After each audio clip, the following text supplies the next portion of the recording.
Xi'an, the city that connected the world. The Silk Road story. Imagine a city where Asia, Europe, and the Middle East all collided.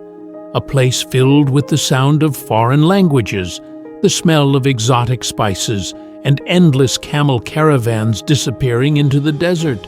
This is Xi'an, China, known 1,500 years ago as Chang'an, the eastern gateway of the legendary Silk Roads and the largest, most cosmopolitan city on Earth.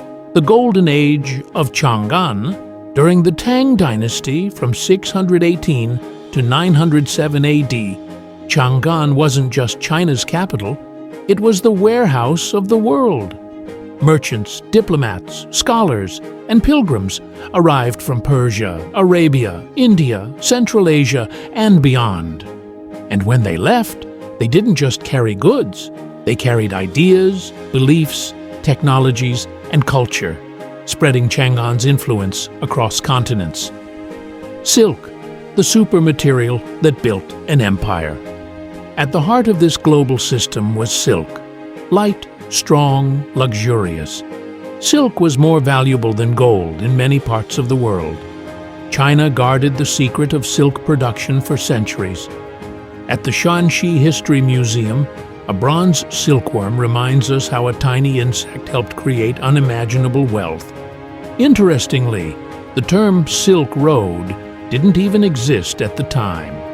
It was coined in the 19th century by German geographer Ferdinand von Richthofen. Markets, logistics, and the ancient supply chain Chang'an was carefully planned.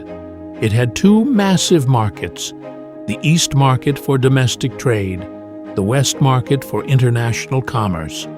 And powering this ancient global economy was not ships or trucks, but the Bactrian camel. With two humps and incredible endurance, it was the all-terrain vehicle of the ancient world, capable of crossing deserts, mountains, and frozen passes while carrying enormous loads, a revolution in food and culture. The Silk Roads didn't just move goods, they transformed everyday life.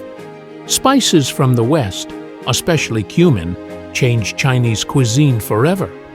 Today, the famous Xi'an lamb kebabs still carry the flavor of ancient trade routes, a taste of globalization that began over 1,000 years ago.